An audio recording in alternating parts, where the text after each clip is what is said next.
Mas então, como eu dizia, com essa tendência democrática em Atenas, de transformar aquele quase que verbo divino do rei, que tinha um poder, tudo que ele falava era verdade, né? Ele tinha uma autoridade máxima, transformar esse verbo num verbo que pode ser disputa, que pode ser discórdia, que pode ser solução também.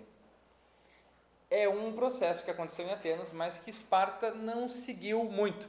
E eu vou falar dessas duas cidades principalmente, tá? Porque elas realmente são as grandes potências da Grécia. Elas vão dividir a Grécia depois. Há outras grandes cidades, principalmente na mitologia, Tebas, como eu disse, cidade de grandes heróis.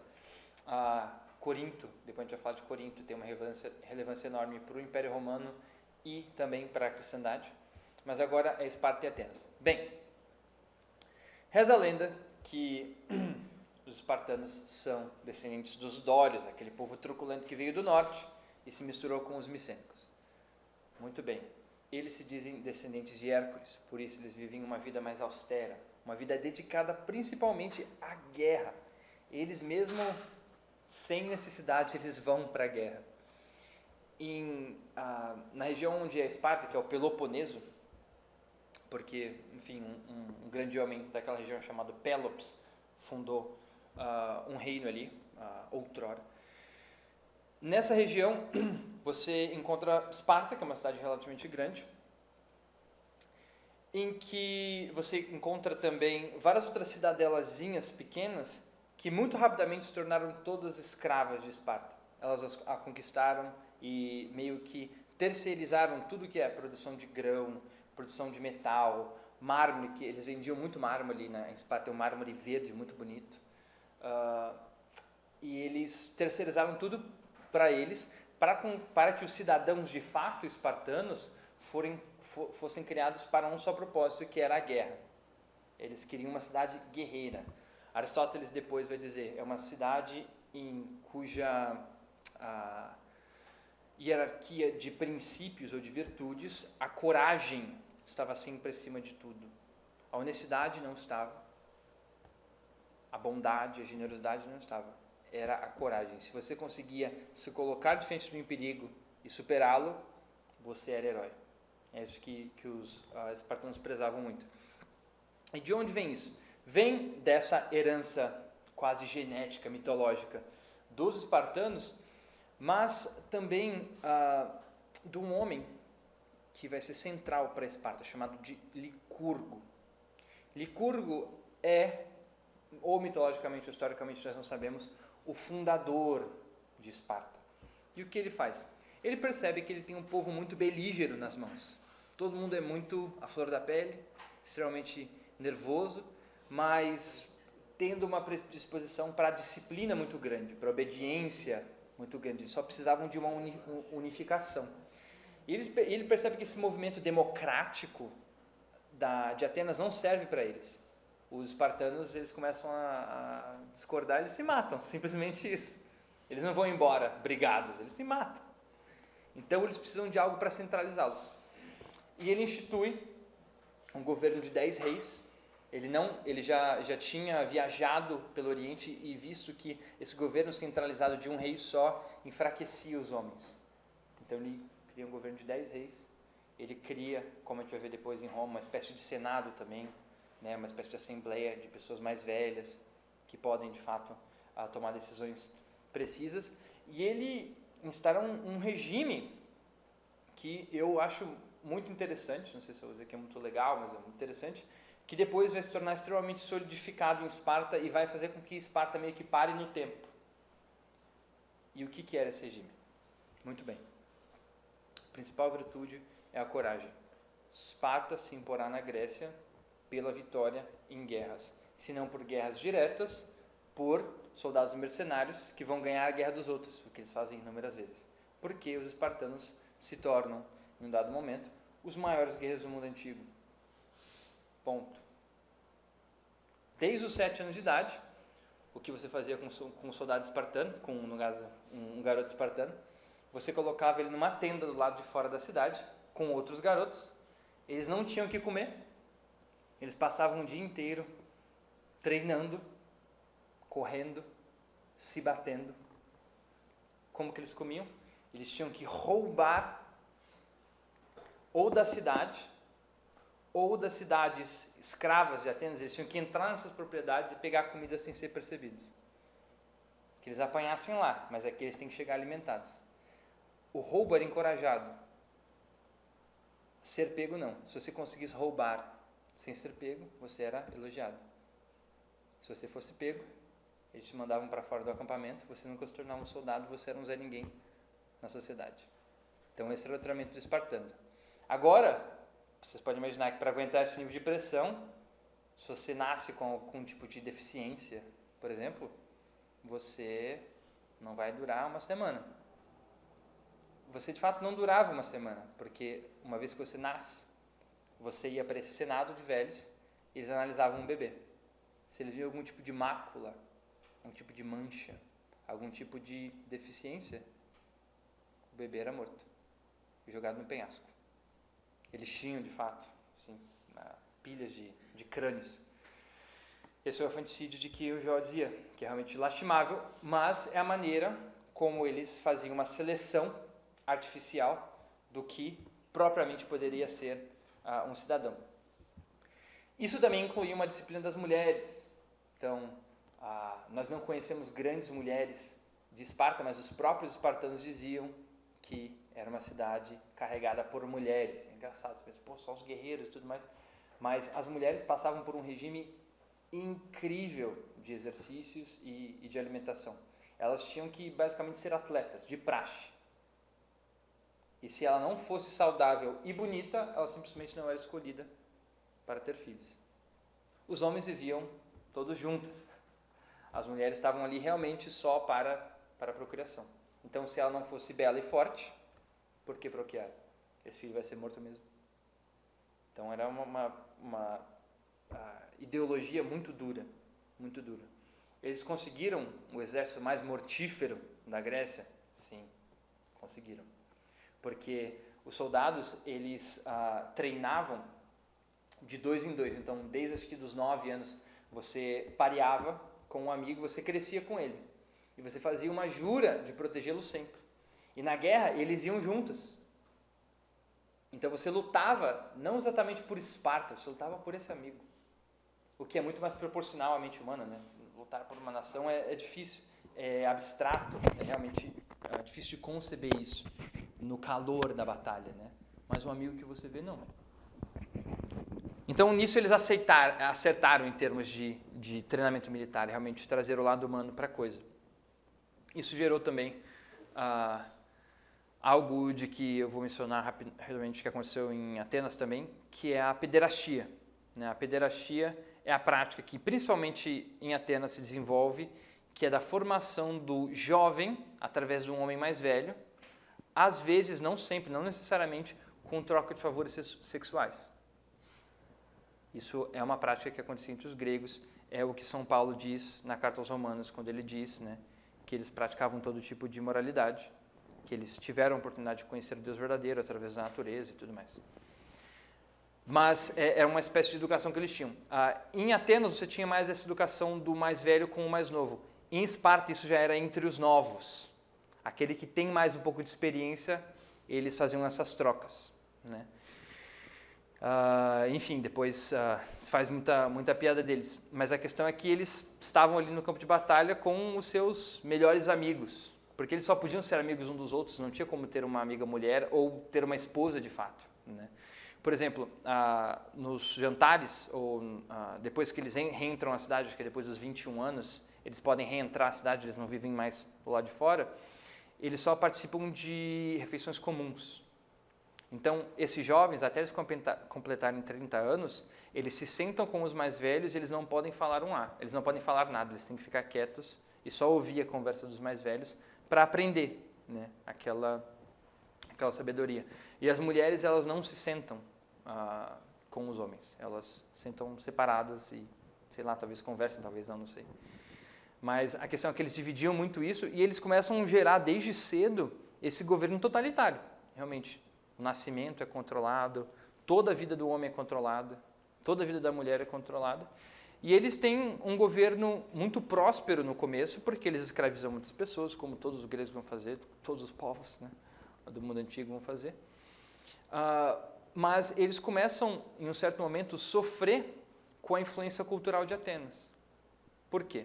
Porque eles ainda fazem comércio com Atenas. Em Atenas começam a surgir tecnologias novas, pensadores novos, a democracia, pinturas mais estilizadas, comidas diferentes, os caras comendo ostra. Isso para o espartano devia ser um pecado, assim. Não, você come pão e bebe vinho. Acabou. Mais nada. E os espartanos, eles eram conhecidos por serem realmente grossos e falarem muito pouco. O termo lacônico no português, que se refere ao lacedaimônio, que é o espartano, é o nome que eles se davam. Eles não chamavam de espartanos, eles chamavam de lacedaimônios. A palavra lacuna também vem de lá. Por quê? Porque lacuna é uma falta de algo, lacônico é aquele que é reticente, que não diz tudo, né? E os espartanos eram assim. Tem várias anedotas desse tipo, né? Um viajante estava passando por Esparta, e ele estava com muita fome. Ele, Senhor, por favor, você poderia me considerar um pedaço de pão? Não queria, né, te estorvar o caminho, mas... Aí o espartano, você poderia ter feito isso. Aí ele aponta para o pão. Só apontava para o pão que eu te dava. Cala a boca, vai embora daqui. Outras histórias por exemplo, quando durante a guerra contra os persas chegam na frente de Esparta e dizem, se vocês não entregarem as suas mulheres, quando entrarmos serão todas estupradas. Se vocês não entregarem as vossas crianças, serão todas massacradas. Se os homens não abaixarem todas as armas, nós entraremos na cidade e arrasaremos tudo. Não haverá Esparta no futuro. Se vocês não fizerem tudo que nós mandarmos, nós acabaremos com você. Aí o embaixador o espartano volta para ele e entrega uma carta com uma palavra só. Si. Olha só. O Xerxes, dizem que o Xerxes também chegou na frente de Esparta. Se vocês não entregarem todas as armas de vocês, vocês não vão poder sair da cidade. Eles estavam cercando a cidade depois, né? Aí o Leônidas grita de lá de dentro, vem pegar! É isso aí. Eles não tinham conversa com eles, era isso. Era isso, era uma palavra ou duas, acabou. Você vê que a democracia talvez não vigoraria muito, né? Mas enfim, essa é Esparta, de maneira bem geral, e agora temos Atenas. Antes da gente falar de como eles entram em ebulição e começam a atacar um ao outro, vamos falar de um inimigo exterior. Na Pérsia, já por muitas gerações, nós tínhamos uma dinastia muito forte de reis imperialistas, que realmente queriam expandir o poder persa. Eu não vou falar muito deles, dos costumes deles, é muito interessante também. Mas eles estavam se expandindo no Oriente Médio, para a Ásia também, dominaram partes da Índia e tudo mais. Eles vão, como nós sabemos através da Bíblia, eles vão depois libertar, por exemplo, os hebreus do cativeiro babilônio. Né? Então os babilônios vêm, acabam com o que seria o começo de um reino judeu, israelita no caso, e depois eles são levados para cativeiro e Ciro, né, o grande, ele vai vir e vai liberá-los. Né? Então, eu só digo isso para a gente não ver eles só como vilões, né? Não quero que vocês vejam os gregos também só como mocinhos. Mas, enfim, nessa empreitada imperialista, eles dominam grande parte da Ásia Menor. Na última aula eu falei sobre Troia e as cidades em volta dela. Eles ficam do lado oriental da Grécia.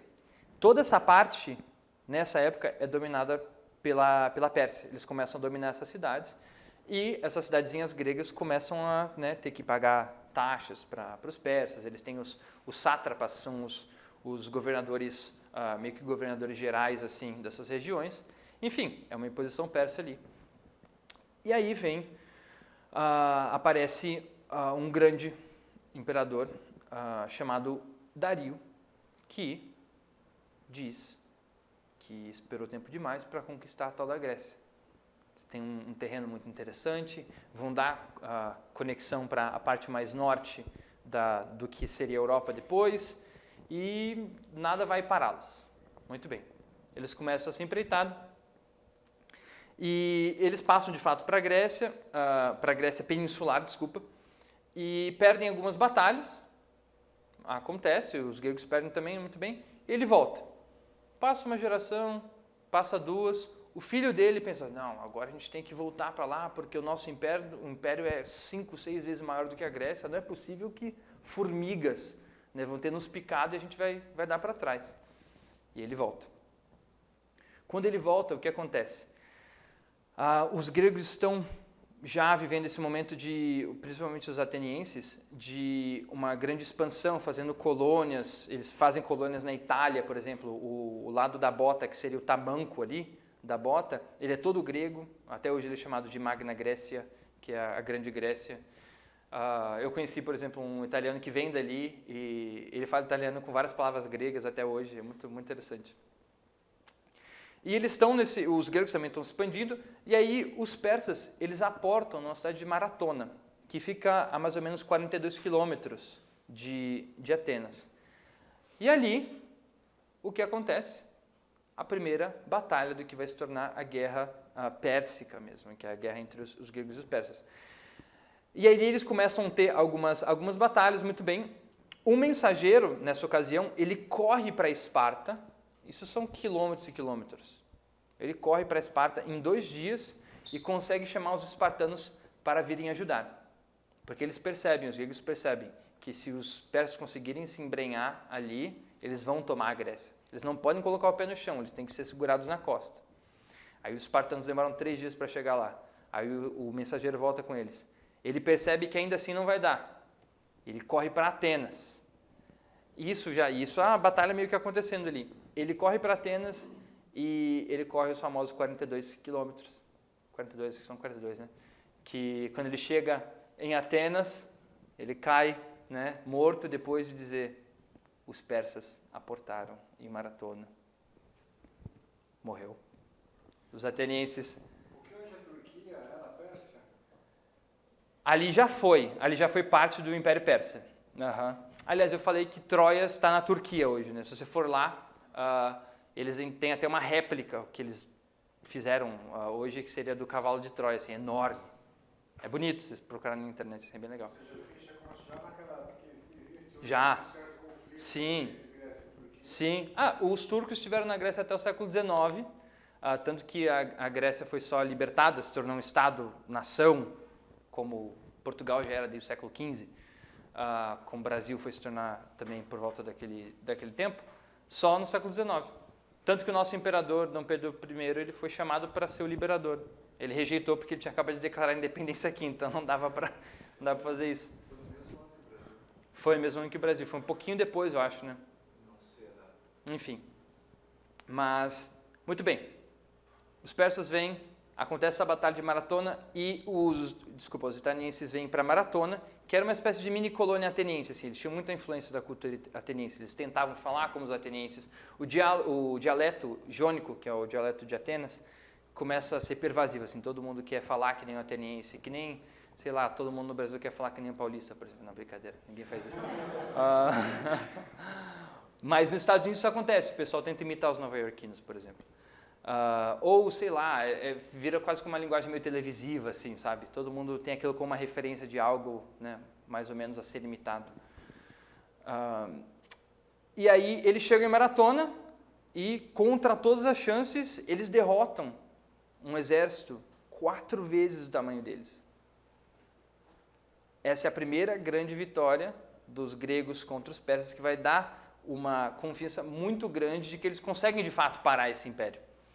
É uma coisa assim de 1 homem para 4, né? Eles perderam 100 e poucos homens. Eles mataram mais de 4.000 persas, assim, na praia. Tem vários relatos, assim, os persas iam descendo na praia morrendo, assim, porque os gregos estavam lutando pela independência deles e os persas, né, estavam ali para, enfim, fazer a vontade do rei. Isso é o que Heródoto diz. Ele disse essa era a diferença entre os gregos e os persas. Os persas tinham que ser chicoteados para lutar. Então eles batiam em retirada, tinha um chefão que vinha chicoteando eles para eles voltarem para a guerra. Eles não queriam lutar. Os gregos não, eles eu estou aqui pela minha filha, pelo meu filho, pela minha mulher, pelos meus amigos, pela democracia, né? Tudo isso. Você Era chicote. Você não era exato. E aí ele disse que, Heródoto vai dizer que essa é a diferença entre o grego e o persa, que ele chama de bárbaro, né? Porque para o grego, tudo que não era grego era bárbaro, porque ele não entendia a língua. Ele chamava, bárbaro, como se o cara estivesse falando, só balbuciando, né? São os bárbaros. Mas ele vai mais profundo do que isso. Ele diz, os persas, eles não tinham iniciativa. Tudo que eles faziam vinha de cima, né? Ele fala assim, eles não tinham princípios. Um cidadão persa não tinha um princípio. Eu faço o que o Estado manda, né? Era um governo mais ou menos totalitário, né? Era uma monarquia e tal. Mas os gregos, mesmo os espartanos, que viviam nesse regime totalitário interno, eles ainda assim tinham uma força individual ainda muito grande, né? Eles eram cultuados. Os espartanos eram cultuados. Se você saía bem na guerra, você virava um herói. Você tinha um salário para a vida toda e você estava ali agora. Se lutava se você quisesse, provavelmente todo grande espartano morria em guerra, mas ele estava ali. Então eles não tinham esse sistema. E aí o que acontece? Eles têm essa primeira grande vitória em maratona. Os persas dizem, não, agora a gente vai ter que voltar com tudo. E no caso Xerxes, o que ele faz? Ele cruza o Helesponto, que é um estreito entre duas partes da Grécia ali mais ao leste. Desculpa, ao leste mesmo. E é um estreito, então não é muito grande, mas para você passar com um exército de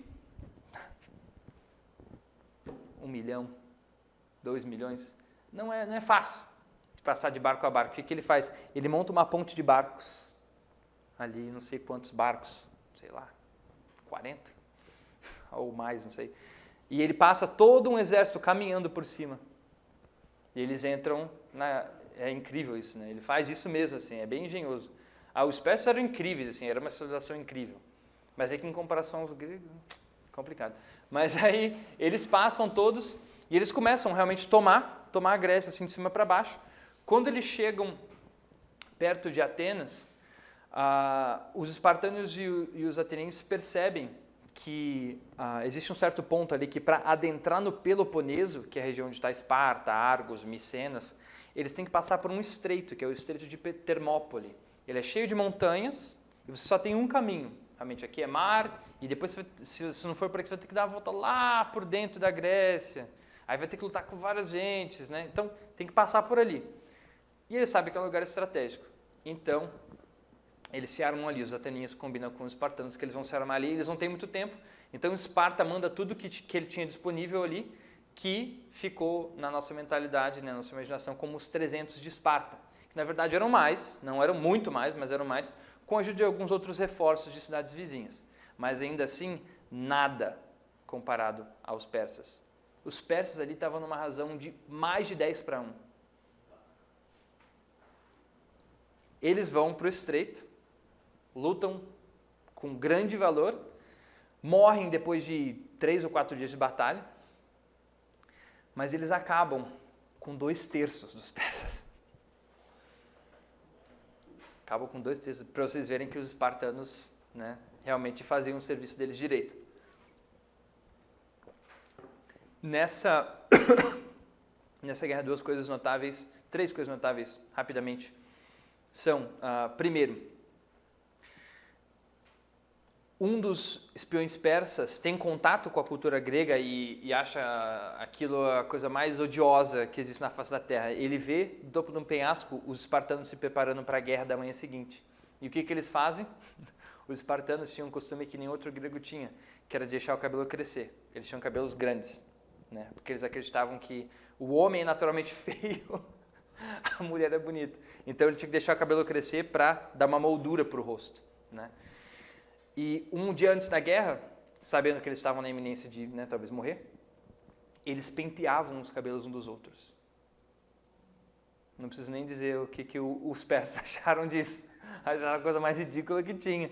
E é engraçado, porque o Heródoto, ele conta um pouco disso, e ele acha que os persas, que são os bárbaros aqui, eles falam, o que tem de errado? Assim, eles estão, é um ritual religioso, na verdade, eles estão se preparando para entrar no mundo dos mortos com dignidade, né? Porque para eles ali, a amizade, enfim, é tudo uma coisa só. Mas enfim, Os persas veem isso, acham aquilo escandaloso. Segundo detalhe, Leônidas, já falei para vocês, né? Ele, até que naquele filme de 300 de Esparta, a cena mais icônica que ficou ele dando um chute no mensageiro, aquilo é verdade mesmo. Os persas mandam o mensageiro, enquanto os atenienses recebem, tentando meio captar qual é o plano deles e tal. Os espartanos nem ouvem, assim, só matam o cara. Né? Você vê a diferença, né? E aí o que acontece? Tem uma anedota interessante, que é quando o Leônidas se encontra com um dos embaixadores, e os embaixadores dizem, vocês têm que se entregar depois do primeiro dia de luta ali pelo estreito, e os persas tentando passar e tal. Ele mandou o embaixador para falar com o Leônidas, e aí eles falam assim, mas você não percebeu ainda que nós somos os maiores arqueiros do Oriente, né? Quando nós atiramos flechas, tinha uma estratégia que eles usavam que era chuva de flechas, né? Nós cobrimos o sol do meio-dia. Aí o que Leônidas responde? Melhor, assim a gente luta na sombra. E o cara voltou. Esse é o exército que matou 2/3 dos persas, que estavam, né, tinham muitos mais homens do que os espartanos. Terceiro detalhe, eles foram traídos. Então, se os espartanos não tivessem sido traídos, houve um traidor espartano que contou para os persas como vir por trás. Talvez ali os persas teriam desistido de tomar a Grécia. Não desistiram, continuaram, tomaram Esparta e começaram a rumar agora em direção a Atenas. Muito bem. Não, eu não sei. Eu tenho a impressão de que ele tinha algum tipo de deficiência. Se não me engano, ele era cego. Quem? O traidor. E ele provavelmente não tinha passado bons bocados em Esparta por conta disso. Isso é uma noção vaga, não sei isso com exatidão, Otávio. Mas enfim, começam a rumar para Atenas. Atenas vê que não vai ser páreo para eles. O que eles fazem? Eles simplesmente esvaziam a cidade. Os persas chegam, mais fácil do que, né, roubadas de criança, queimam a cidade, quebram tudo. E os atenienses, o que eles fazem? Eles retiram para o porto de Atenas. Dali, vendo a movimentação persa para talvez atacar por fora. Eles sabiam, conheciam a cidade com a palma da mão deles, então eles talvez poderiam encurralá-los ali. Mas eles veem que não vai dar exatamente para fazer isso. E nessa época surge um grande homem, tem várias convulsões políticas nessa época, mas uma coisa que é muito importante perceber é que um certo general ateniense chamado Temístocles, ele que era um grande proponente também da democracia, ele que se tornou o líder da marinha, da frota ateniense, ele lutou em maratona e tudo mais, ele ajudou a organizar esse plano ali de Termópila com os espartanos. Ele tem uma espécie de revelação, assim, ele vai para o oráculo de Delfos, porque o oráculo de Delfos era o lugar onde eles falavam com os deuses quase que diretamente, né? Eles tinham uma sacerdotisa ali, com o sacerdote, a sacerdotisa ouvia a voz de Deus Apolo, consumindo algumas substâncias, né, entorpecentes, e ela falava no lugar do Deus, in persona Apollinis, né? Ela falava e o sacerdote interpretava aquilo e escrevia e passava para a pessoa que vinha buscar essa informação. Bem, ele vai lá e pergunta para Pítia, no caso para a sacerdotisa, como que nós defenderemos Atenas e toda a Grécia dos persas? Ela diz, se escondendo de trás das muralhas de madeira. E ele fica perplexo. Como assim? Nós já temos muralhas de pedra e elas não pararam. As muralhas de madeira são, né, eles podem conflagrar ali um fogo e acabar com tudo. Como assim? E ele foi matutando aquilo, voltando para Atenas, e ele tinha que falar, né, na frente de todo mundo o que a Pítia tinha falado para ele. Ele conta e todo mundo assim, esses deuses estão sacaneando a gente, estão do lado dos persas. De novo, que nem os troianos, estão apoiando o Oriente. E ele voltando para casa, tem uma revelação. Deus Apolo não poderia estar nos enganando. Ele quer dizer os navios. Os nossos navios, os nossos triremes, Os triremes é um tipo de embarcação criado na Grécia. É um navio extremamente pontudo e longo, com 3 andares.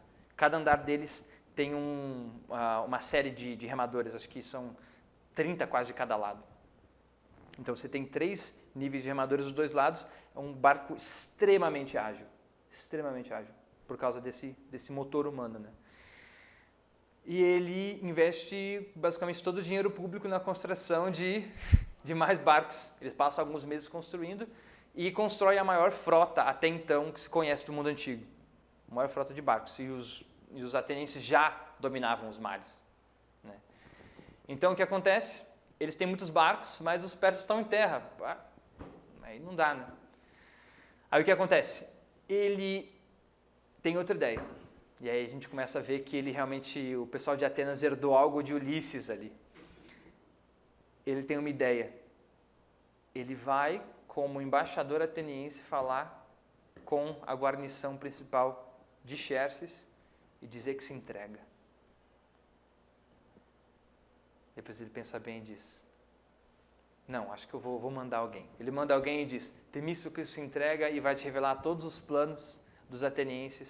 Se você o encontrar num certo lugar, ele vai ter que entrar na península de barco com a sua frota, claro, porque Xerxes não ia ali desprotegido, e passar pelo estreito que fica entre o Peloponeso e a cidade de Salamina. Depois vai ser conhecido como a Batalha de Salamina.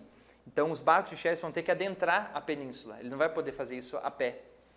E aí o que ele faz? Ele diz: eu vou desertar aqui minha gente, vou te dar todos os conselhos que você precisa. Aí, Xerxes, eu estou cansado também dos atenienses, eles falam demais, eles não gostam de mim. De fato, Temístocles, nessa altura, já tinha sido exilado, depois ele volta.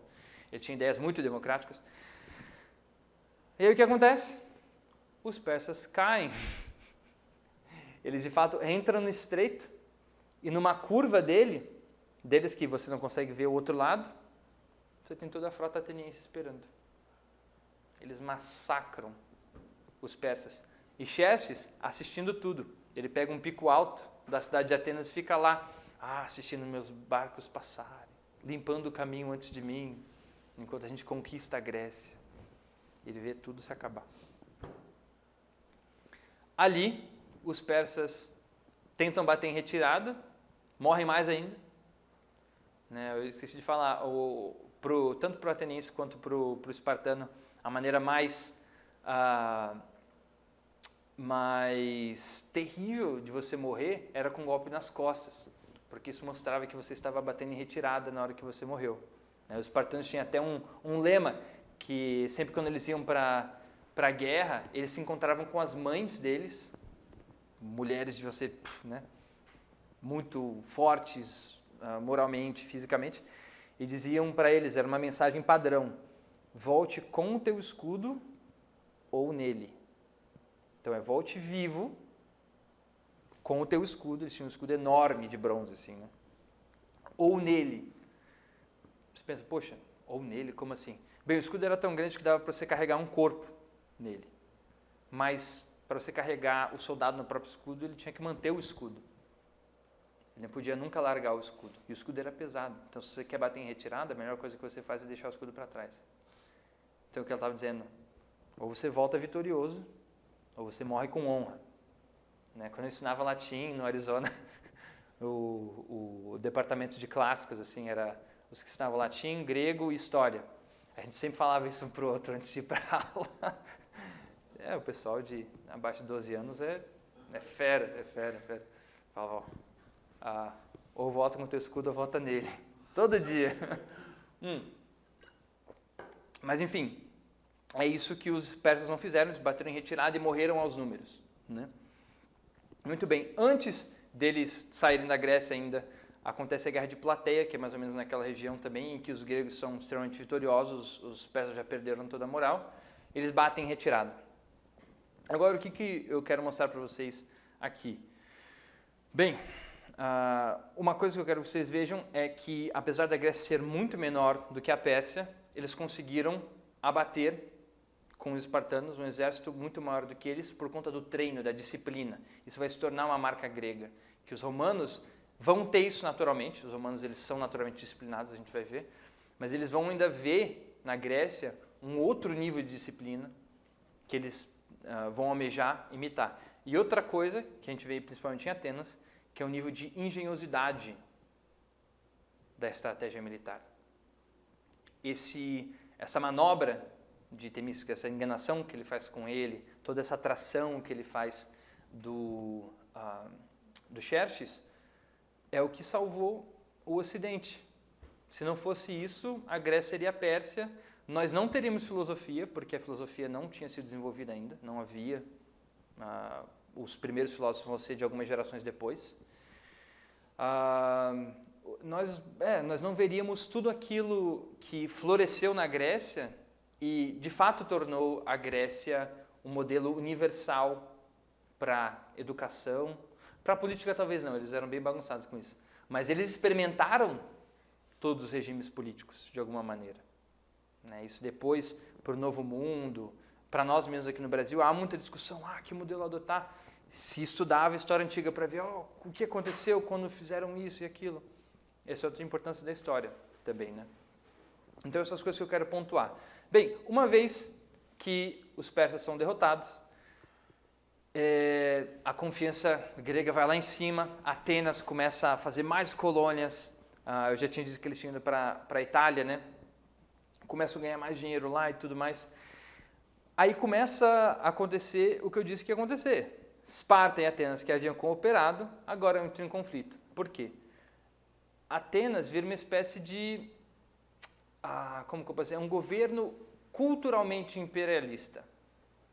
Eles sim importavam muito, eles sim traziam tecnologias e outras coisas para outras cidades, mas o ponto deles não era subjugar os outros.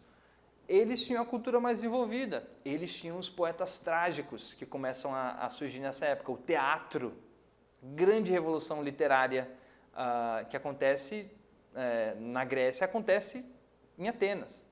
O que eram isso? Eram grandes festivais que já aconteciam para os deuses, principalmente o deus Dionísio, que assumiam um caráter meio que político. Então, 1 ou 2 vezes ao ano você tem essas festas em que todo mundo se junta para cultuar Dionísio, eram 3 dias de festa. Em algum momento desse dia você tinha os campeonatos trágicos. O que eram isso? Eram peças teatrais, que eram escritas, era um gênero que não existia ainda na Grécia, ele surge ali por volta do século V. E o que você tem? Num clima político extremamente tenso por causa da democracia, assim, as pessoas estão se debatendo o tempo todo, as pessoas estão discordando, né? Pequenas batalhas acontecem aqui e ali. A tragédia, a comédia, desculpa, trazendo um certo lembrete, quase que uma certa lembrança do que é comum a todos eles, que são todas essas histórias mitológicas do passado.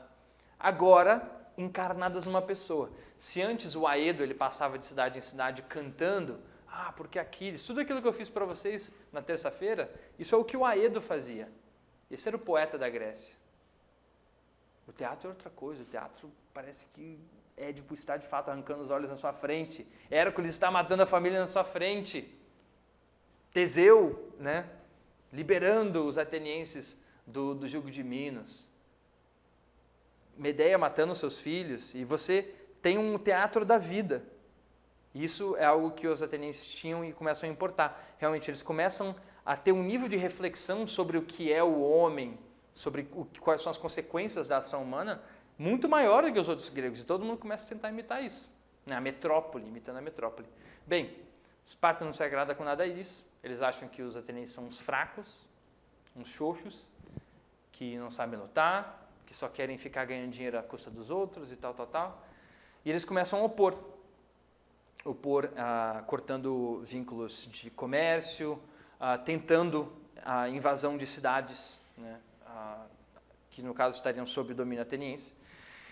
Várias coisas acontecem, eu não vou narrar todas, mas de fato, Esparta, em algum momento, ele invade uma cidade a oeste de Atenas, que era uma protegida dela,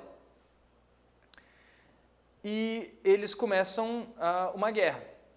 Um fator agravante que faz essa guerra começar é que depois que os persas são derrotados, Atenas é a primeira a promover ou a propor uma liga de cidades-estado. né? A cidade-estado é essa cidade onde você não tem exatamente um rei ou uma aristocracia dominante, mas você tem um regime mais ou menos democrático, talvez com aristocratas mais prominentes ali, mas você tem um senso, um sentido de que você faz parte daquilo. Essa é a Revolução Grega. Isso não aconteceu no Oriente, por exemplo. Talvez até hoje, alguns dizem. Né? Você tem um governo muito centralizado no Oriente, até hoje. Muito forte. Você olha para a China, por exemplo. Muito centralizado. Então, essas cidades elas se juntam numa liga proposta por Atenas, que é a Liga de Delos, que é uma ilhazinha que tem ali na costa da Grécia. E, muito bem, Atenas tem anos e anos de experiência democrática. Eles são os que mais bem falam e os que mais falam. Então, todo mundo fica meio assim, mas Atenas está tomando todas as decisões e tal, e talvez tivesse mesmo. É na Ilha de Delos que foi todo o dinheiro dessa liga, que é uma espécie de fundo para que, se houver outra guerra contra uma nação exterior, eles possam, de fato, combatê-la com sucesso. Bem, não se entendem, e Atenas faz uma proposição que todo mundo, por um momento de loucura, aceita, que é trazer esse banco para Atenas. Eles trazem para Acrópole, que é o lugar mais alto da cidade. Né? A cidade grega ela é dividida entre a parte baixa e a parte alta. A parte baixa onde se habita, a parte alta onde os deuses habitam. Né? Então, onde ficam os maiores templos. Nesse caso é o templo de Atena, porque é Atenas. Bem, nesse momento temos o que é considerado o maior governante de toda a Grécia de todos os tempos, que é Péricles. Ele vem de uma linhagem nobre, era considerado eloquentíssimo, foi arconte, que é general das tropas, por 10 anos, e parece que nunca ninguém foi tão bem sucedido quanto ele. Ele lutou também contra os persas, e ele tinha um ideal muito parecido com aquele do Pisístrato, que mandou escrever Homero. Ele queria fazer com que a cultura, acima de tudo, florescesse em Atenas. Então ele começa a financiar tudo que é cientista, que é artista. Ele se torna amigo, a gente vai falar depois de Sócrates, ele se torna amigo de alguns filósofos pré-socráticos, como Anaximandro, que era tido por muitos como ateísta, porque ele dizia que o Sol era uma pedra, era uma esfera, uma rocha.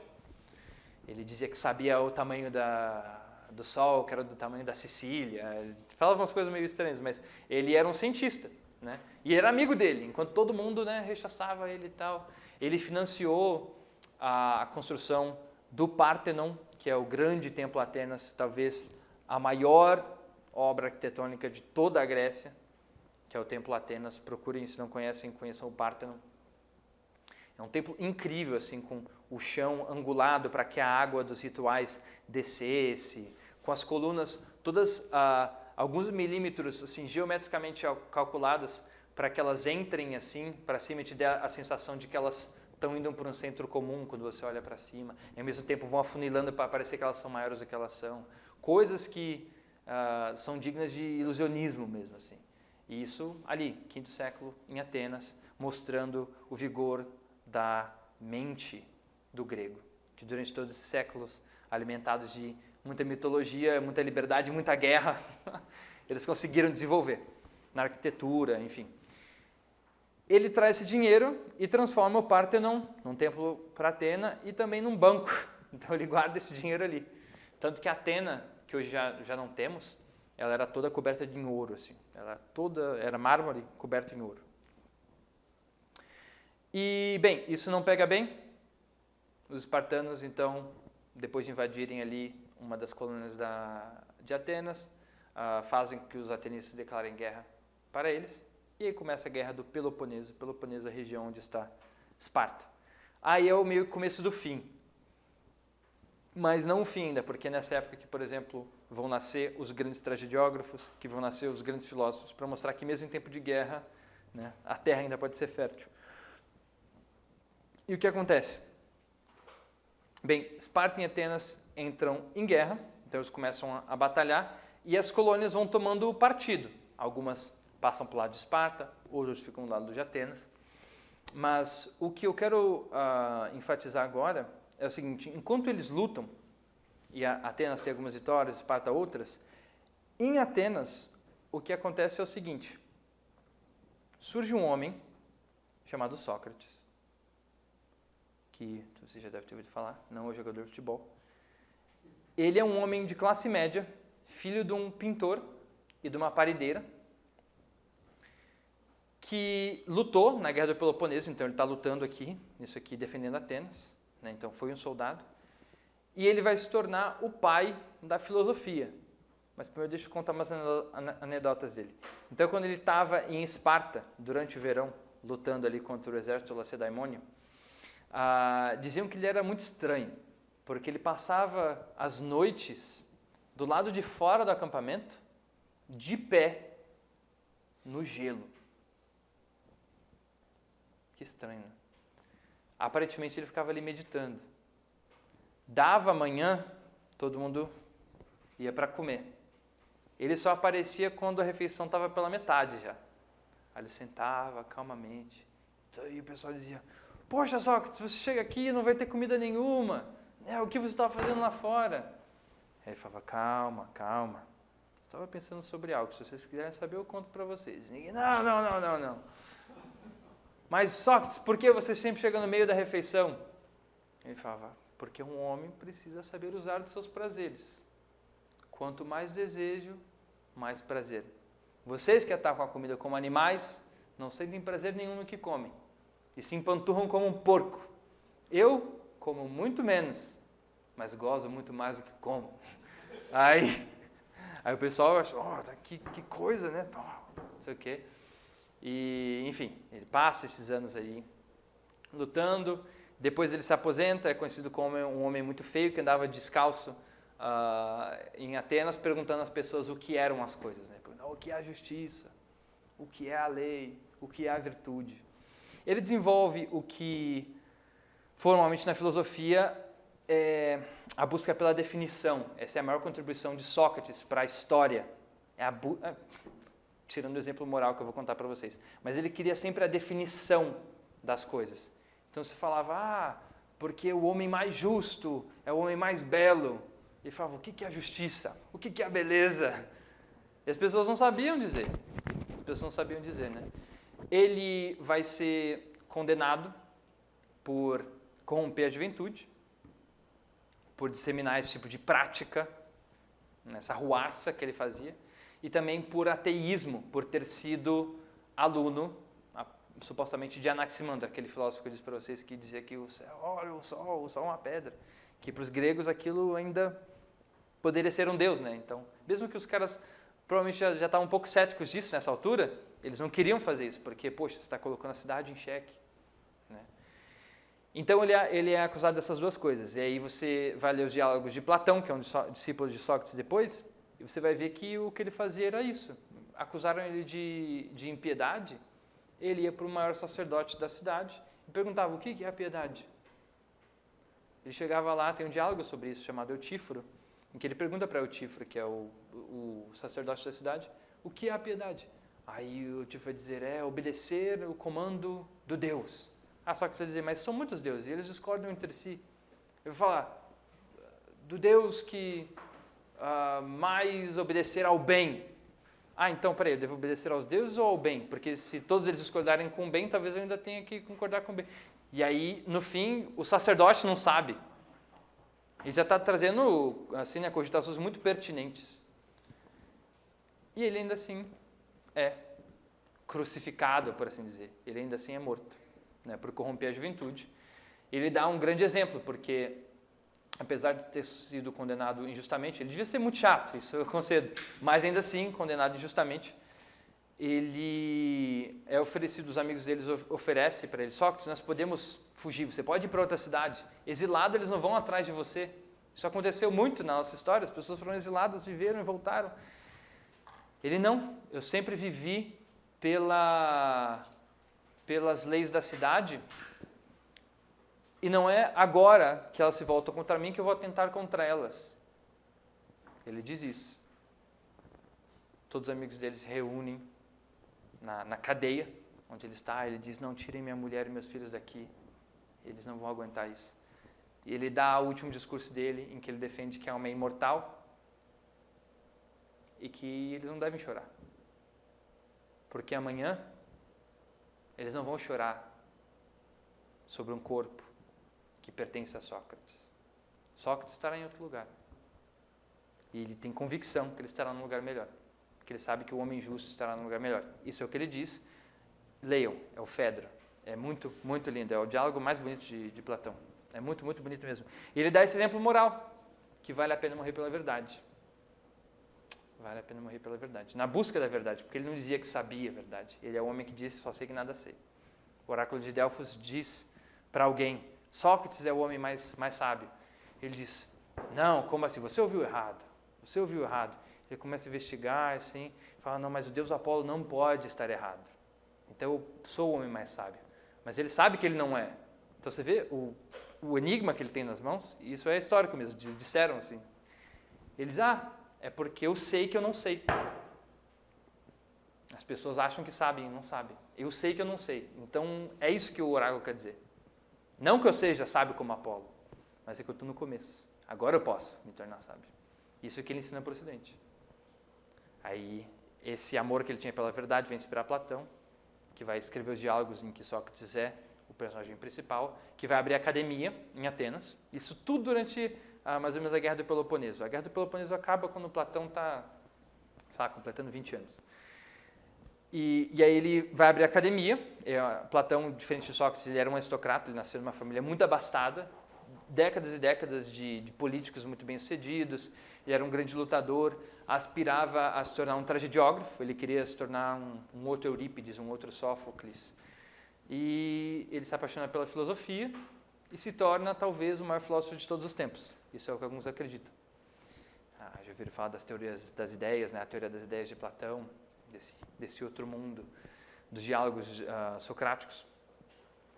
E ele faz isso, ele abre a academia, começa a ter muitos discípulos, ele escreve na frente da academia que não entrará quem não sabe geometria, então era uma pré-condição para entrar lá, era você saber o básico da matemática, porque ele acreditava que o contato com os objetos matemáticos, por eles não serem materiais, serem muito claros e muito precisos, eles geravam um amor muito grande pela verdade desinteressada, a verdade que não traz um lucro, por exemplo. Porque, por exemplo, se você lidar com a mecânica, com a habilidade política mesmo, você ganha prestígio, você ganha votos, né? Você ganha seu ganha-pão. Mas com a matemática, não. Então, para ele era a pré-condição. Se você não gosta de matemática, você não pode entrar aqui. E você não tem treinamento mental para estar comigo, né? E ali, depois de alguns anos de academia, chegará o aluno mais ilustre de Platão, da cidade de Mégara, que é Aristóteles, que passa 20 anos ali, ele não era ateniense, passa 20 anos ali aprendendo com Platão. E aí vai se tornar para outros, principalmente para os tomistas, aí sim o maior filósofo de todos os tempos. Eu sou meio tomista, então eu concordo com isso. Mas, então, você tem todo esse desenvolvimento durante, né, grande parte durante a Guerra do Peloponeso. Quando Aristóteles está aprendendo ali na academia, a guerra já cessou. Então vamos voltar para a guerra rapidinho. Você tem esse embate entre essas potências, é uma guerra, principalmente uma preocupação cultural, né? Ambas eram cidades ricas, mas qual é o a grande falha dessa guerra?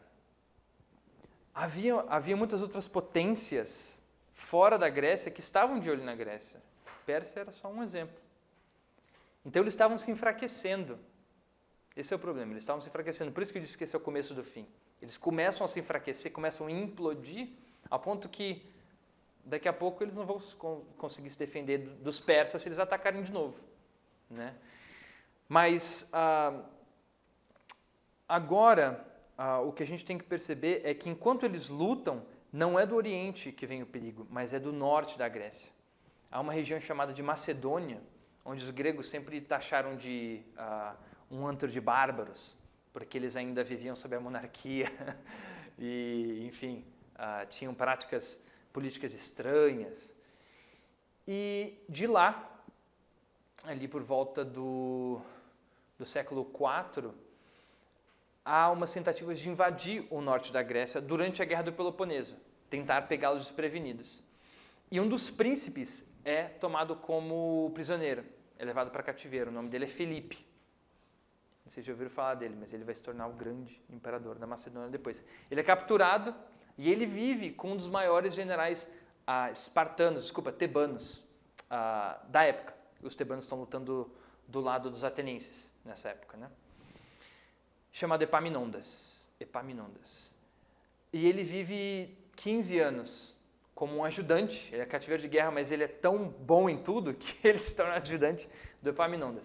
Muito bem, os atenienses se enfraquecem, os espartanos se enfraquecem, a guerra parece que não leva a lugar nenhum, porque no fim Atenas não consegue reaver aquela colônia que ela tinha perdido, estão todos mais pobres e mais fracos e cansados. Filipe volta, passam-se 10 anos, ele começa a lutar contra os persas na Macedônia, ele herda o trono do pai, começa a lutar com os persas na Macedônia, massacra todo mundo, reúne um exército imbatível e começa a invadir a Grécia. Mas, lembra que eu disse para vocês que os dóricos, quando eles invadiram Micenas, eles assimilaram o que os micênicos tinham? Isso que acontece com Filipe. Ele passou 15 anos formativos da vida dele na Grécia. Ele volta para a Macedônia e invade a Grécia não para destruí-la, não para torná-la, né, o que ele quer que ela se torne. Não, ele tenta consertá-la, pelo menos é isso que ele diz. Ele vem para parar essas pequenas guerras. Ele vê o valor que há na disciplina espartana, na cultura ateniense. Ele acha que esses são valores que um homem devia morrer por defender. Então ele entra em guerra com os gregos para defender os gregos deles mesmos. É incrível. Mas enfim, era também um imperialista, ele queria conquistar o mundo todo, ele já tinha essa megalomania do imperador antigo, né? Nesse sentido, ele não era muito diferente do Xerxes. E aí o que acontece? Ele é assassinado. E ele deixa um filho, que aliás havia sido aluno de Aristóteles. Outra coisa que eu sei dizer, quando ele começa a invadir as cidades do norte, ele traz Aristóteles para trabalhar para ele. E ele passa 15 anos sendo tutor de Alexandre o Grande. Então, Alexandre o Grande, né, adiantando, ele vai se tornar rei do mundo todo. E ele aprendeu quase tudo que ele sabe com o homem talvez mais sábio do mundo antigo, pelo menos em termos naturais. Isso vai ter consequências enormes. Então ele também vai desenvolver um grande amor pelo teatro, um grande amor por Homero, né? Só para vocês terem noção, Alexandre passou a vida inteira dele dormindo com a Ilíada debaixo do travesseiro. Não sei exatamente como era o travesseiro daquela época, tá? Não vou revelar para vocês, não sei, mas ele guardava, de fato, a Ilíada ali. Por quê? Ele achava que, de parte de pai, ele era descendente de Aquiles, o maior herói da Ilíada. E que, de parte de mãe, ele era descendente de Hércules. Então, ele não só nasceu numa família real. Ele tinha essa coisa grega de realmente ver-se numa linhagem de grandeza mítica e que a vida dele devia ser épica também. Há outros rumores que acho que a mãe dele tentou instilar na mente dele, que na verdade ele era descendente direto de Zeus. Ela dizia que Zeus se transformou numa serpente. Eu falei na última vez, nos vários animais em que Zeus gostava de se transformar, né? Nesse caso foi uma serpente.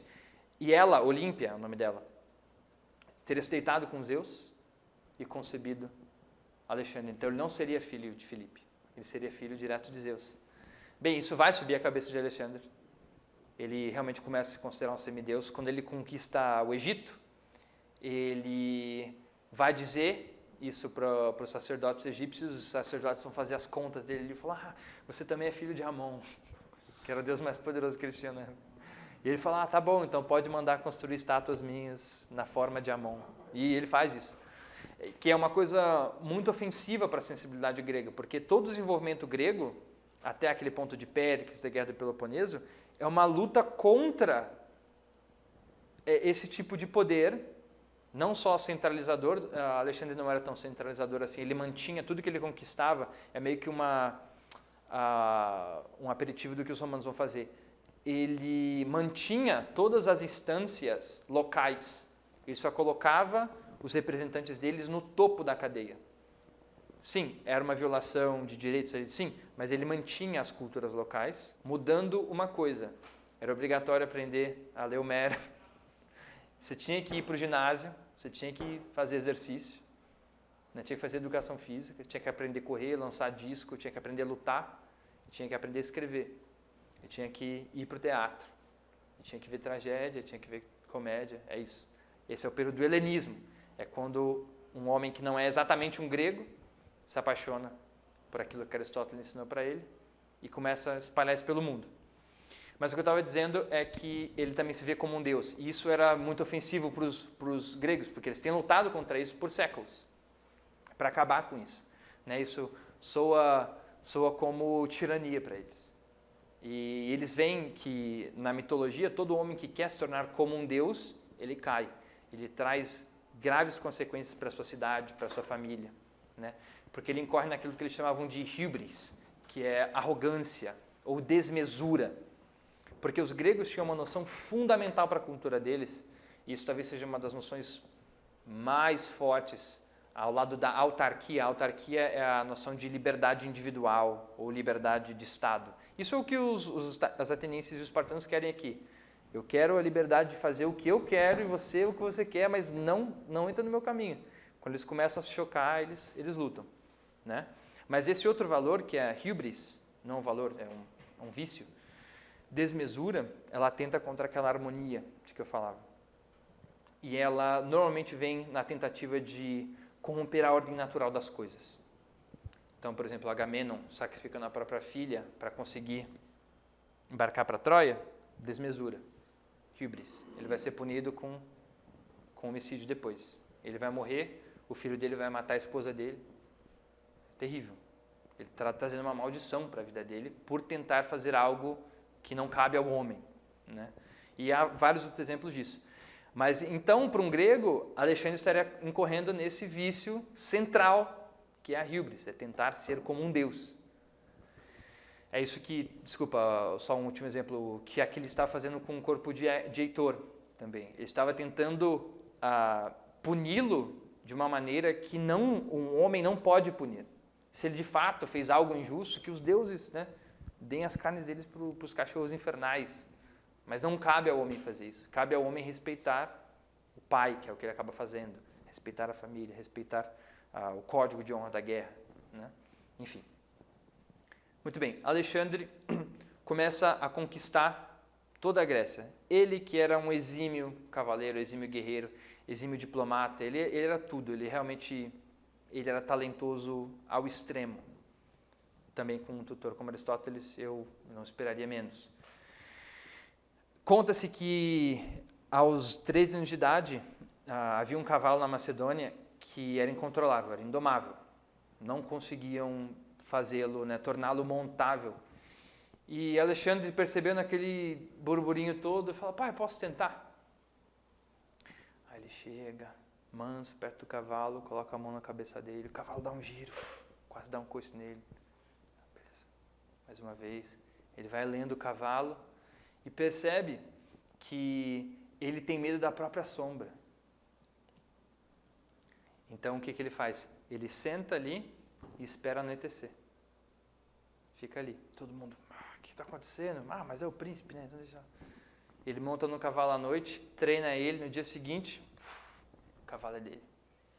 O nome dele é Bucéfalo, que vai ser o cavalo que vai acompanhar ele nas primeiras expedições, né? Um dos cavalos mais lembrados da história. Bucéfalo, tem o Rocinante do Don Quixote, né?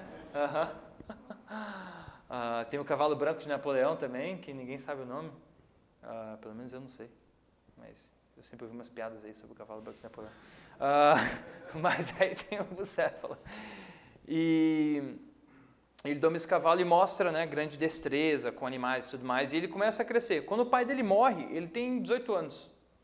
E ele lidera a invasão da Grécia, conquista tudo e começa a helenizar o mundo. Como eles já estavam em guerra com a Pérsia, ele tem que continuar naquela fronteira. E ele vai pessoalmente lutar. Ele vai para a fronteira com a Pérsia e ele começa a ver, poxa, mas o Império Persa é enorme, a gente já começou essa guerra, a gente tem que ir até o fim. Eles vão comendo os persas pouco a pouco. Aí eles passam ali por todo o Oriente Médio, o Vale do Indo, toda a Mesopotâmia. E aí ele vai chegando no que seria o fim do mundo para ele. Chega na Índia, conquista tudo e acontece aquilo que eu disse para vocês, né? Ele chega ali e dizem para ele, mas Alexandre, para onde a gente vai? Agora a gente só pode voltar para a Grécia. E ele começa a chorar desesperadamente. Não tem mais o que conquistar. O que eu vou fazer? O que eu vou fazer? É aí quando ele começa a adoecer também. Ele sofre uma queda muito grande. Aparentemente ele foi lutar contra um elefante. Os indianos usavam elefantes, né? Os persas também, mas os indianos principalmente. E ele tenta se lançar sobre um elefante para aparentemente pular do cavalo, não sei o quê. E ele é atingido quase que mortalmente. Fica muito doente. Ele tem que voltar para a Babilônia, que era um segundo centro do império para ele. Aliás, ele arranja uma esposa na Babilônia, a Roxana, que para os gregos também era uma coisa terrível, assim, porque uma das políticas de Alexandre era a miscigenação. Ele queria realmente que todos se miscigenassem. O que devia ser comum é a educação, não o sangue. Então é muito engraçado, porque ele prezava muito pelo sangue dele, o sangue divino, mas ele não queria que um oriental olhasse para um ateniense e dissesse, você, não posso falar com você, você fede, você não come não sei o que, eu como tal coisa. Não, eles queriam que eles pudessem sentar educadamente e, de fato, especular, recitar a poesia, ouvir a mesma música, né? Ele queria realmente criar um mundo globalizado, que de fato ele começou a fazer, que vai se cumprir melhor depois com os romanos. Melhor, eu digo, mais eficientemente. Porque os gregos, em relação aos romanos, eles eram muito bagunçados, assim. Eles eram muito impulsivos, talvez. Mas, enfim, ele se casa com essa princesa do Oriente e acaba morrendo. A gente não sabe exatamente, alguns dizem que foi envenenado pelos seus próprios amigos. Alguns dizem que foi de uma morte de uma doença autoimune. Não se sabe muito bem.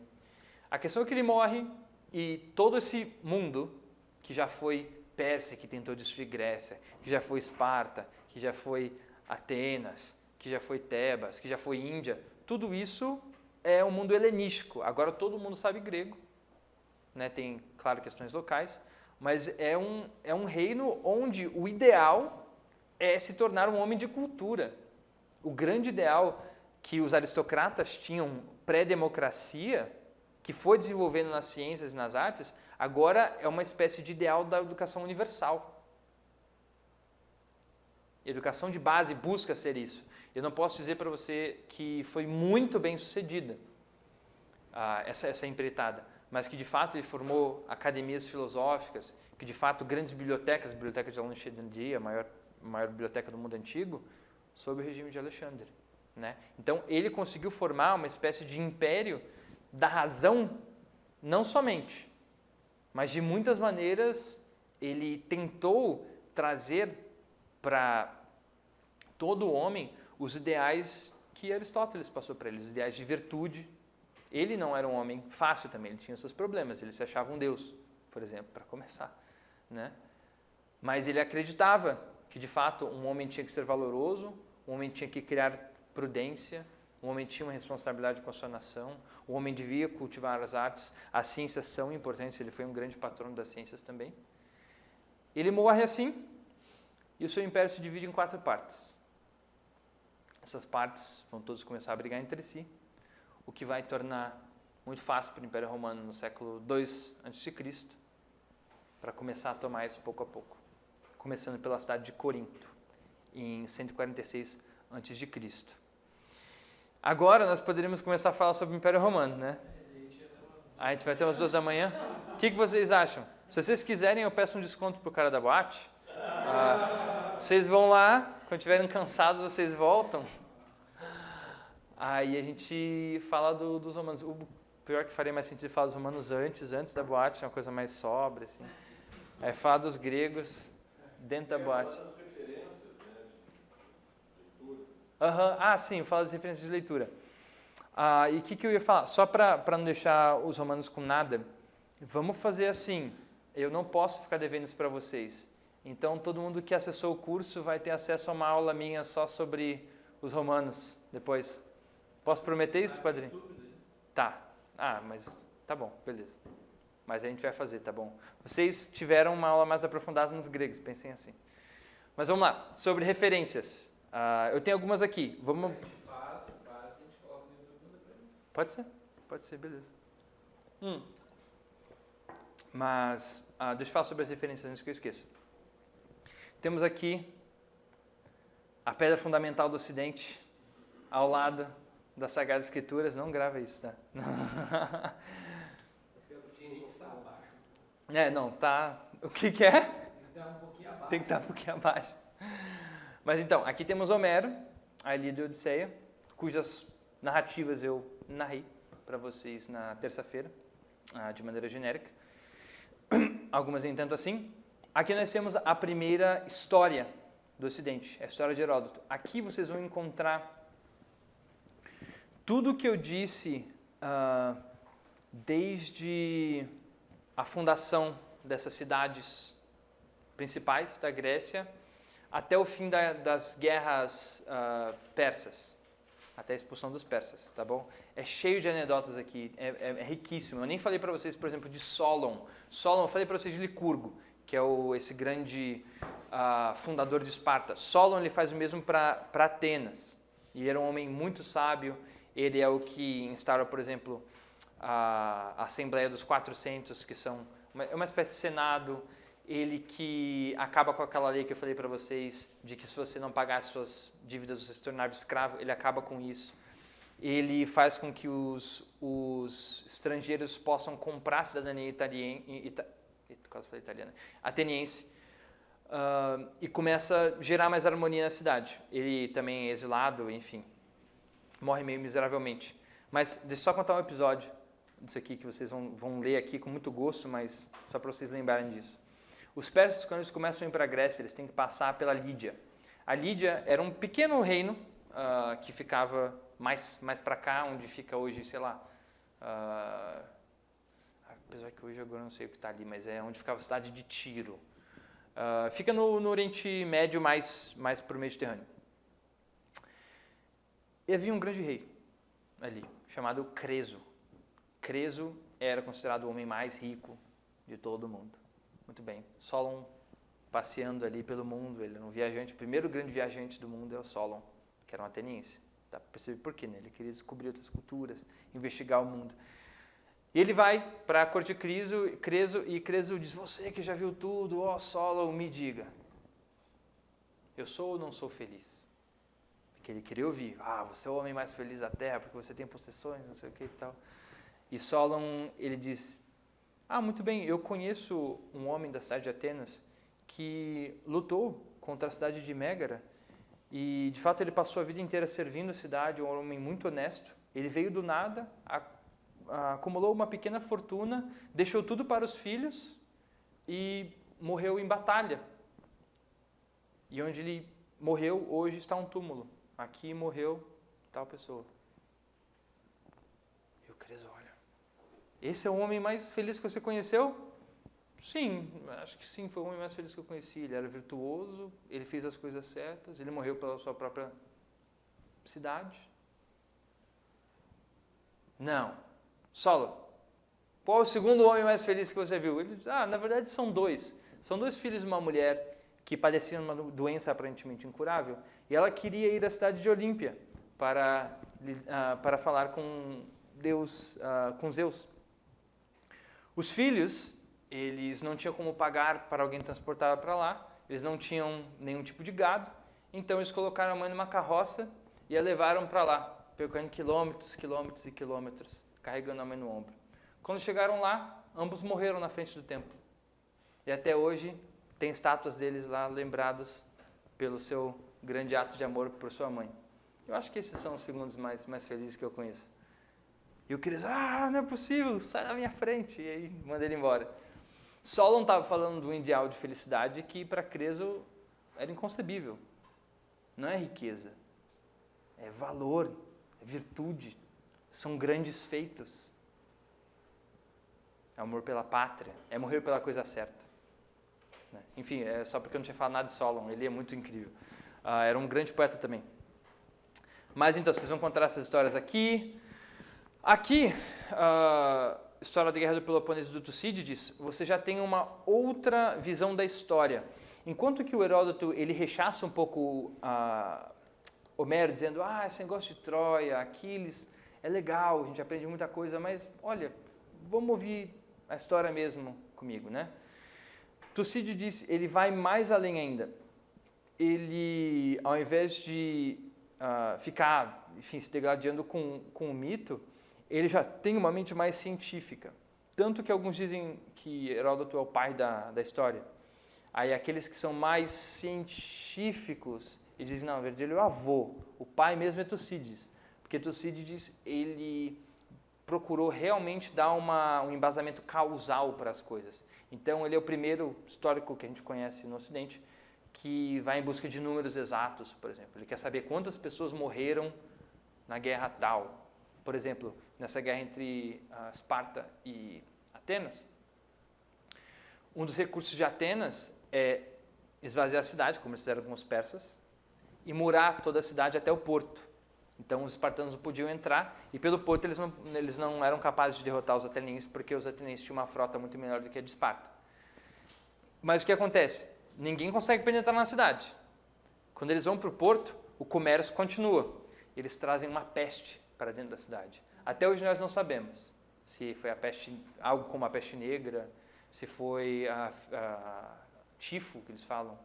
A gente não sabe o que foi, mas milhares de atenienses morreram, inclusive Péricles.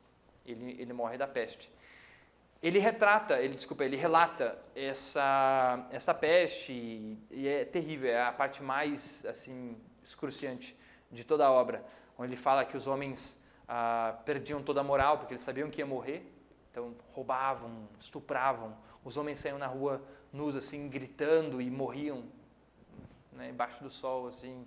Fala que as pessoas perderam toda a fé nos deuses, porque eles realmente não conseguiam, né, mais ser acudidos pelos deuses. Então é bem forte. Mas ele é o primeiro a buscar, por exemplo, números exatos. Ele queria saber quantas pessoas morreram nessa região e tal, não sei o quê. Então essa seria uma outra referência muito boa. Aí tem vários outros historiadores gregos também mais para frente, mas do que eu contei, ela vai ficar mais ou menos por aqui. Quando a gente fala, por exemplo, de Sócrates, né, Sócrates nunca escreveu nada. Pelo menos, ele escreveu alguma coisa, ele nunca escreveu nada literário, coisa assim. Ele era um homem letrado. Mas vocês têm duas referências principais, que é, para que eles fizeram filosofia, Platão e Xenofonte. Platão são diálogos socráticos, realmente tem um quê mais filosófico. Então, é aquele diálogo que eu disse para você, que eu contei para vocês do sumo sacerdote. Aquilo está no diálogo de Platão, onde o diálogo em que Sócrates fala da imortalidade da alma também é um diálogo de Platão. E você tem a outra fonte que é Xenofonte, que já é um escritor um pouco posterior, que vive depois, no finzinho da Guerra do Peloponeso, quando Atenas decide, um pouco antes de ser conquistado pelos macedônios, decide investir contra os persas novamente. É um exército mercenário que ele leva para lá, acaba não tendo serviço, ele volta e começa a ser atacado pelos persas. E ele tinha sido um dos discípulos de Sócrates, ele escreve também uma vida de Sócrates. E mais o quê? Deixa eu ver. Do que eu contei, é isso mesmo. Agora para saber de Alexandre. Uma coisa que vocês deviam saber é que na Idade Média Alexandre virou um personagem de cavalaria, assim. Existiam romances espúrios, assim, em prosa e verso, contando as façanhas de Alexandre. Coisas que ele fez e coisas que ele não fez. Tem uma que eu lembro que eu acreditei a primeira vez que eu li, que quando ele foi para a Índia, eles estavam cercando uma cidade. E Alexandre podia ter muito bem ter feito isso mesmo, porque ele ia sempre na frente do exército dele. Ele não ficava atrás, ele ia na frente. Mas nessa história dizem que ele estava cercando uma cidade, a cidade não se rendia, tinha gente morrendo lá dentro de fome, mas eles não se rendiam. Aí a gente falou, não estou com paciência para isso não. E ele foi o primeiro soldado a pular o muro e cair no meio dos inimigos. Aí os soldados deles vieram atrás, porque, né, se ele morresse, enfim, é só voltar para casa, né? Então eles pulam para salvar o próprio general. Ele era muito conhecido por isso, assim, ele era extremamente dinâmico e bem impulsivo também, né? E aí ele pula dentro da cidade e começa a lutar e aí vem atrás dele. Aparentemente essa história não é verdadeira, mas poderia ser. Outra história do Alexandre também, só porque eu não vou poder deixar de contar, é que quando ele está passando pelo meio da Pérsia, muitos desertos, né? E existe há um momento ali que eles estão entre cidades e eles não têm abastecimento de água nenhum e eles não encontram um rio, não encontram uma nascente, não encontram nada e não há uma gota d'água para se beber. E ele, ciente daquilo, ele vai falar com o seu povo, o seu exército, né, que eram muito leais a ele, porque ele estava sempre muito junto deles. E ele pergunta, quem aqui tem água? E aí só um homem vem com um pouco d'água assim. E ele diz, é só isso que nós temos? Todo mundo, sim, é só isso que nós temos. E trouxemos para você, Alexandre, para você beber. O que vocês acham que ele ia fazer? Ele pega e joga fora. Fala, se vocês não bebem, eu não bebo. Vamos em frente. Eles vão. Loucura, né? Enfim, essa é verídica, Mas, e tem muitas outras também, muitas outras. Mas isso, onde eu li isso? Acho que foi uma dessas histórias medievais mesmo. Uma coisa que eu disse para vocês que é bom é você não começar com essas histórias primárias, né? Elas são mais difíceis. Então eu procuraria, por exemplo, a história da Grécia de um autor que é muito engraçado, na verdade, vocês vão gostar, para uma primeira leitura é muito bom, chamado Indro Montanelli. É um autor italiano, era um jornalista do começo do século XX. Aqui no Instituto a gente usa bastante ele. Ele tem História de Roma em 2 volumes, História da Grécia em um volume só. É muito bom mesmo. É uma boa introdução, ele é bem genérico. Ele está meio que fazendo o que eu estou fazendo aqui, está te contando as fofocas do mundo antigo, assim. Indro Montanelli. Indro Montanelli. A gente usa ele aqui na educação dos meninos, o João mesmo já leu partes. Indro Montanelli. Uma outra referência boa para entender o aspecto mais cultural é um livro que vocês talvez já tenham ouvido falar a respeito, chamado Paideia, do Jagger. Sempre esqueço o primeiro nome dele, acho que é porque... O que é? Werner. Lá, Werner, tá vendo? Werner. Não aprendi alemão ainda, então eu tenho direito de esquecer, tá bom? O Jagger. Procurem não é o Mick Jagger, é o Werner Jagger. E é muito bom, ele vai tratar de vários períodos da história, mas com um foco mais para cultura e educação. Tá bom? É muito, muito bom também. E deixa eu ver, um último livro que eu vou recomendar, que é uma fonte primária, é um livro do mundo antigo, que é de onde vocês vão tirar mais...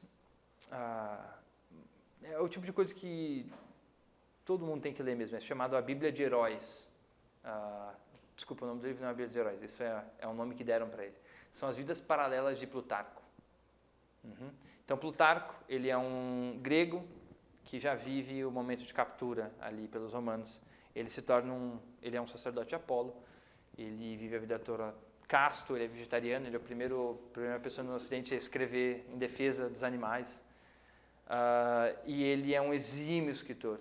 Ele era tão bom na língua que ele ensinava latim para os romanos. Assim. Ele era muito bom. E ele escreveu Vidas Paralelas, em que ele compara grandes personalidades do mundo antigo, romano e grego. Então ele compara César com Alexandre, Alcibiades com Marius. Ele vai comparar Cícero com Demóstenes. Cícero, o grande orador, maior orador do latim, Demóstenes do grego. E ele faz isso. E ali vocês vão realmente ter uma noção mais desses períodos históricos através da vida de indivíduos. Temístocles, por exemplo. Esqueci de falar para vocês, tristíssimo. Temístocles, depois ele é exilado, depois de fazer com que os persas recuem, ele é exilado, fica vagando. Ele é chamado para a Pérsia como uma espécie de veterano, assim, você, gerações atrás, derrotou os nossos pais, venha, vamos te dar uma recompensa pelo teu valor. Ele vai para lá, vive uma vida mais ou menos tranquila, e aí quando os persas estão planejando invadir a Grécia novamente, que acaba não dando certo porque os macedônios tomam tudo, ele é forçado a usar o gênio dele contra os gregos. E o que ele faz? Se mata. Prefiro a morte do que atentar contra meus próprios irmãos. Esse tipo de coisa que Heródoto vai dizer, você não vê isso na Pérsia. Eu nunca estudei história persa, tá? Mas Ele disse, é isso que separava os gregos do resto do mundo. Eles tinham valores. Existe um limite. Existe um limite, né? Então, Vidas Paralelas do Plutarco. Muito, muito bom. Isso aqui essas referências eu vou dar no vídeo depois, quando a gente gravar sobre o Império Romano. Mas perguntas. A música do inferno começa só já. 15 minutos, algo assim. Apesar que não tem música no inferno, né? O C.S. Lewis, ele disse que o inferno é a ausência de música. Acho que é alguma coisa assim. Ele fala, no inferno não haverá silêncio. Silêncio é divino. O que haverá é barulho. Perguntas, discussões, a gente pode tomar um café. A Adriana está propondo um happy hour, talvez vocês podem guardar as... Eu tenho uma dúvida, os dórios, eles eram nesse sentido europeus, né? Sim. Os micênicos também? Aparentemente também. Tá bom, Marco. Prazer. Tchau, tchau. Agora acho que as perguntas ficam para... Sim. A pergunta do Thiago é bem simples. Ele perguntou se os dóricos ou dórios descendem dos indo-europeus. Indo-europeus é uma teoria, né? Uma teoria filológica de que há um povo originário que vem do Oriente e que deles, não se sabe se eles viriam da África e estão ali para cima, depois eles voltam, enfim. Mas deles descenderiam as maiores famílias de línguas que temos no mundo, a maioria delas. Nem todas, mas a maioria delas. E eles têm certas palavras raiz, assim, certas raízes basilares que estão presentes em muitas línguas, né? O exemplo comum é a palavra pai. No sânscrito é ptera, no grego é patros, no latim é pater. E aí você vê, poxa, realmente tem uma raiz comum. E aí, mas é uma especulação, não é uma teoria. É meio que nem a teoria da evolução. Há vários momentos em que faz sentido, mas a gente não pode de fato ver essa evolução, pelo menos não pelo tempo que precisaria para confirmar a teoria, né? Não estou falando que eu concordo ou discordo. A questão é que é uma especulação que é muito provável, muito provável. E sim, parece que os dóricos descendem dos indo-europeus também. Apesar de que nós não sabemos muito bem o que eles falavam antes de adotarem o grego, que já era o que os micenos estavam desenvolvendo ali, né? Eu disse para vocês que a gente não consegue ler o linear, o linear A, é um nome técnico que eles deram para aquele tipo de escrita, né? A gente não consegue ler, mas o linear B a gente consegue, que vem de Micenas, que já é um proto-grego, assim. Os dóricos, curiosidade, os espartanos, eles nunca desenvolveram um bom sistema de escrita. Então, até hoje, as pessoas quebram a cabeça, assim, tentando entender o que os espartanos escreviam. Eles não tinham um apreço muito grande pela escrita. Então, eles escreviam, assim, hoje escrevia uma coisa de um jeito, amanhã escrevia de outro. Que nem a gente faz, às vezes, com texto de mensagem, sabe? Ainda bem que isso não consolida tanto a língua, ainda bem que tem uma língua oficial. Mas aí é difícil ler as coisas espartanas. Já tinha esses problemas aí de grafia, Mas é isso. Como eu disse antes, agora só para os seletos, o que eu disse antes é que isso realmente é uma noção geral, para você ter uma noção assim dos movimentos do mundo antigo. Tem a questão dos aedos viajando e cantando isso tem uma repercussão política. Tem uma grande disseminação das artes que vem principalmente de Atenas, que depois vai ter quase que uma curadoria de Péricles. Eles vão viver a chamada Idade de Ouro, que é também um pouco antes vai nascer o teatro, para amenizar essas tensões políticas. Não que tenha essa tensão, mas acaba exercendo essa função de coesão nacional. Esse embate entre Esparta e Atenas, que foi realmente um caldeirão de experimentação, assim, e de muita guerra. Depois, por exemplo, os americanos, quando eles vão fundar o estado deles, eles querem se desenlaçar com a Inglaterra. Eu disse para vocês, né, eles vão começar a estudar o que eles chamam de experimento grego, para ver, poxa, olha só, realmente não parece ser possível você estar tão próximo de outra cidade-estado e não guerrear. Porque a gente vê isso na Grécia, a gente vê isso na Itália depois. Na Itália é a mesma coisa, você tem várias cidadezinhas assim, sempre em guerra, sempre em guerra. Grande florescimento cultural na Renascença, mas sempre em guerra. Então não há estabilidade política. não há estabilidade política, não há uma prosperidade duradoura, né? Várias questões. Então, essa é uma das funções da história, né? Servir como uma espécie de experiência de segunda mão que a gente não precisa ter, a gente pode aprender com aquilo, ou, como eu gosto de dizer, que a gente precisa ter e deixou de ter também, né? Muitas vezes se diz, eu lembro quando eu fui estudar filosofia mesmo, o professor disse, a história busca fazer-nos aprender com o passado para que não cometemos os mesmos erros no presente. Isso sim é uma das funções da história, funções práticas da história, né? A função primária da história é saber a verdade sobre o passado. Depois é derivar, né? Enfim, questões políticas e tal, para, de fato, reger uma nação, coordenar a vida privada e tal. Entender a mentalidade do tempo vigente. Mas, eu lembro que, na época, eu percebi que esse axioma da história, ele faz a gente pensar que o passado ele errou e no futuro a gente vai consertar o passado, né? O passado errou de muitas maneiras, a gente continua errando de muitas maneiras como o passado, mas o passado também acertou. Então, às vezes é perigoso colocar assim, aprender com o passado para não errar no futuro. Parece que, né, erros foram feitos, mas não necessariamente, se você pensar bem, aprender com o passado pode ser também para que nós mantenhamos alguma coisa. Exatamente. Uhum. Exatamente. Mas aquela coleção que o Centro Dom Bosco lançou sobre a história da Europa, você teve tempo já? Não, eu estou interessado na história de Portugal deles. Eu não sei se já saiu, uma bem bonita assim, branca e azul, não, mas não vi essa. História da Europa, eu nunca li a história da Europa toda assim, pegar, por exemplo, uma coleção de livros. Eu estava falando para um amigo outro dia que eu tenho muita vontade, por exemplo, de estudar mais a história da Inglaterra. Eu gosto muito de Shakespeare.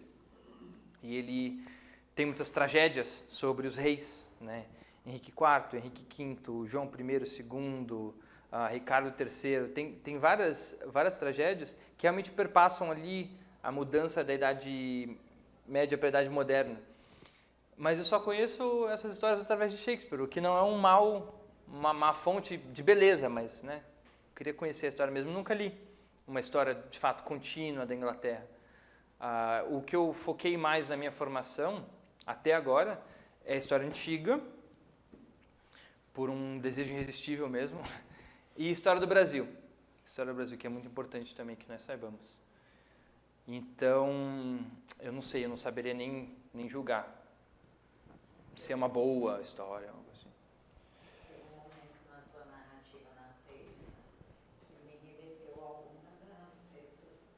De Shakespeare? O que era?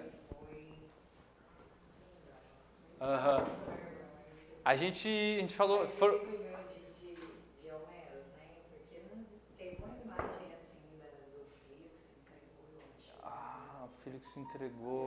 Eu não sei se ele cita diretamente, mas ele meteu isso. Ele tinha referência de Homero. Pode ser. O Shakespeare tem uma peça, né, chamada Troilus e Cressida, que fala, Troilus era um irmão de Heitor, era um desses irmãos mais jovens. Aí tem todo um amor entre eles, meio com um amor impossível e tal. Mas não sei, talvez Romeu e Julieta, que Romeu e Julieta vem do mito grego, né? De Píramo e Tisbe. É a mesma história. Na Babilônia, bem simples. Então ali na Babilônia, é um mito, ele entra na cultura romana, na verdade. Desculpa, ele não é grego, acho que ele entra na cultura romana vindo do Oriente. Menino e menina. Como?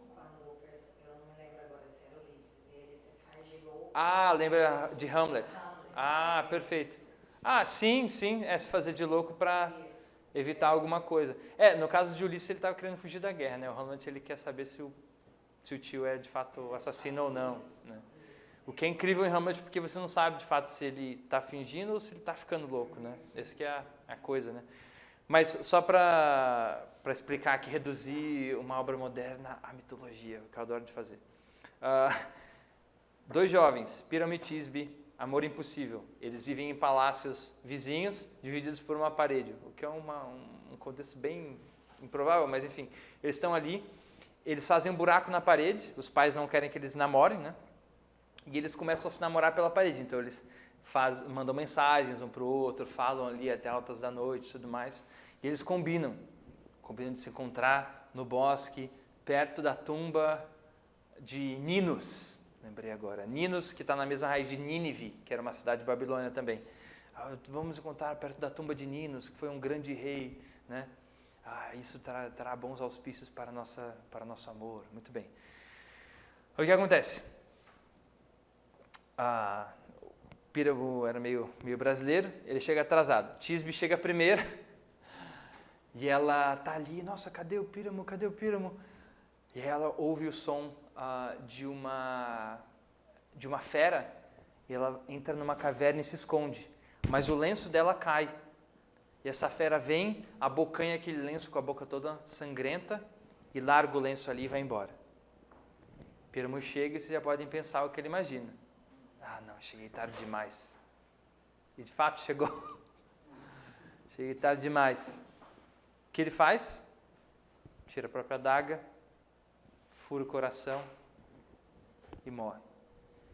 Depois que a fera vai embora, ela sai e vai para o lugar onde eles combinaram de se encontrar, ao lado da tumba do rei Ninos, que ali está Píramo morto. Ela olha para o lenço, ela olha para a adaga e percebe, ele achou que eu estava morta, mas agora é o que me resta, é estar morta. Pega a mesma adaga, atenta contra o coração, cai um sobre o outro, e o sangue escorre para uma árvore que, se eu não me engano, bebe desse sangue e se torna, eu acho que é a amora. Essa é a história que os romanos contavam para si mesmos para falar da origem da amora. Ela nasce, que era uma fruta afrodisíaca para eles, que é uma fruta que nasce desse amor impossível. Não é romã, não. A romã já tem outras histórias sobre ela que não tem nada a ver. Tem tudo a ver com amor também, porque quando Hades rapta Perséfone, já ouviram a história? Quem já ouviu a história de Hades raptando Perséfone? João? Tá. Mas acho que está muito tarde para contar, né? Mas enfim. Ele rapta Perséfone, é filha da deusa dos cereais, Deméter. Hades é um deus solitário. Ele é o deus que é um dos irmãos, dos 3 irmãos que pegou o graveto pequeno e ficou com o submundo, né? É o deus triste e tal. Ele não é o diabo, tá? Aquele filme do Hércules, aquela animação faz depois o diabo, ele não é o diabo. Ele é meio maldoso, mas todos os deuses são meio maldosos, né? Enfim, ele rapta ela e aí a mãe vem, indignada, agora você pegou minha filha e eu não consigo mais fazer o que eu tenho que fazer, agora eu fico triste e os homens não têm o que comer porque eu faço inverno, né, o ano todo e tal. Fala, ela vai passar um tempo contigo, desculpa, eu quero ela de volta. Aí o Hades diz, tá bom, mas antes de ir, coma um pouco dessa fruta, né? É uma romã. E é uma lei imemorial de que se você come uma romã no submundo, olha que coisa, você não pode deixá-lo. É uma coisa que os mortos faziam, eles comiam uma romã quando eles entravam, passavam um rio Estige. Então, a romã está ligada a uma tática de sedução já não mais praticada no mundo moderno. Mas é isso, né? Romã que também é símbolo do catolicismo, né? Da universalidade do catolicismo. Eu descobri isso na igreja dedicada a Santa Cecília, em Roma. Fora dos muros, eles têm várias romãs assim do lado do altar. Eu falei, nossa, nunca tinha visto aquilo.